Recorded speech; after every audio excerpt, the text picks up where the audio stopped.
पूर्व मुख्यमंत्री और कांग्रेस के दिग्गज नेता अशोक गहलोत की राजनीति ने अब नई करवट ले ली है। कांग्रेस की गुटबाजी और सियासी खींचतान के बीच मुख्यमंत्री का तीसरा कार्यकाल पूरा करने वाले गहलोत अब सचिन पायलट से विवाद को भूल गए हैं और मानेसर घटनाक्रम को भी इतिहास बताया है। देखिए रिपोर्ट। राजस्थान की राजनीति में कांग्रेस की भूमिका बदल गई है। दिसंबर 2023 से पहले कांग्रेस सत्ताधारी पार्टी की भूमिका में थी, तो अब विपक्ष का रोल अदा कर रही है। इस बदलाव के साथ ही कांग्रेस की सियासत भी बदलने लगी है और वरिष्ठ नेताओं की रणनीति भी। 5 साल पहले की बात करें तो कांग्रेस के विधायकों ने भी तत्कालीन मुख्यमंत्री अशोक गहलोत के खिलाफ सचिन पायलट के नेतृत्व में बगावत कर दी थी। इसके बाद अगले 3 साल तक कांग्रेस 2 गुटों में बंट गई और दोनों गुटों के कांग्रेसी नेता एक दूसरे पर आरोप लगाने लगे। लेकिन अब स्थितियां बदल गई हैं। कुछ दिनों पहले कांग्रेस नेता सचिन पायलट अपने राजनीतिक प्रतिद्वंदी अशोक गहलोत के घर पहुंचे और तब से ही रिश्तों में बर्फ पिघलनी शुरू हो गई। अब अशोक गहलोत ने भी सक्रियता के बीच नई करवट ली है। कई मौकों पर मानेसर कांड को याद करने वाले अशोक गहलोत कहते हैं कि अब भाई हर घटनाक्रम को मैं याद ही रखता रहूं तो फिर दूसरा काम कैसे करेंगे हम।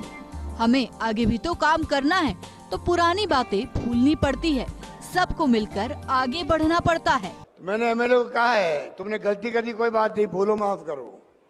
तुमने खर्च कर दिया, 1 करोड़ 2 करोड़ खर्च कर दिया, बता दीजिए मुझे, वो मैं खाना पूर्ति करूंगा अखिल भारतीय कांग्रेस कमेटी के अध्यक्ष को कह करके उनका पहले वापस दो। आप लोग दबाव नहीं रहे, आप ईमानदारी से काम कर सको और मैं पूरा साथ दूंगा आपका।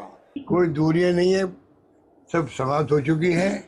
अब अगर आप लोग बोलोगे तो मैं समझूंगा मीडिया के ऊपर से। सर 2 दिन से आप हमारे हिसाब से कोई दूरियां नहीं है, कोई मतभेद नहीं है, कोई गुटबाजी नहीं राजस्थान के अंदर। सर 2 दिन अब अगर आप बोलते हो गुटबाजी है तो ये पूरा दोष मैं आपको दूंगा, ये कह सकते। गहलोत का यह बयान उनकी राजनीति की बदलती करवट को दर्शाता है, जहां वे पुराने विवादों को पीछे छोड़कर पार्टी में एकता का संदेश देना चाहते हैं।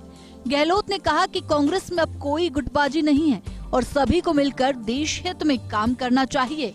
इतना ही नहीं, उन्होंने गुटबाजी की खबरों को मीडिया की उपज करार दे दिया। सचिन पायलट से दूरी पर कहते हैं कि अब कोई दूरियां नहीं है, सब समाप्त हो चुकी हैं। घटनाक्रमों को मैं याद ही रखता रहूं तो फिर दूसरा काम कैसे करेंगे? हमें आगे भी तो काम करना है, तो पुरानी बातें भूलनी पड़ती है, सबको मिलकर आगे बढ़ना पड़ता है ना। देश हित में यही है। आज मैं हर व्यक्ति को कहता हूँ, मेरे कार्यकर्ताओं को, सुन लो 2 बातें। नंबर 1, देश को जरूरत कांग्रेस की है।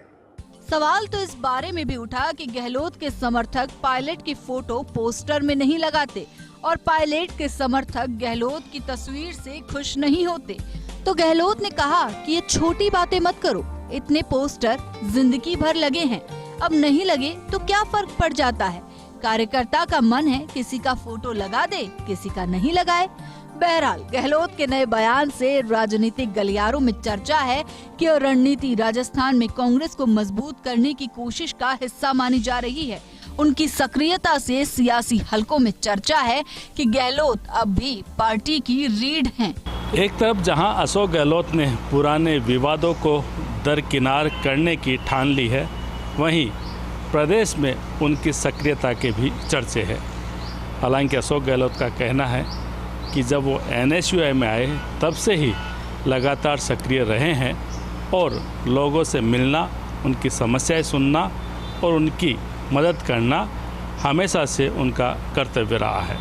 ऐसे में उनकी सक्रियता आगे भी जारी रहेगी। लेकिन अशोक गहलोत की इस बदलती राजनीति की करवट ने कई लोगों को हैरान में डाल दिया है। कांग्रेस के राजनीतिक पंडित भी अब अंदाज़ा लगाने में लग गए हैं कि अशोक गहलोत की राजनीति की नई दिशा क्या होगी और इस सक्रियता के क्या मायने हैं। कैमरामैन विनोद के साथ Naresh Sharma, first India news, Jaipur.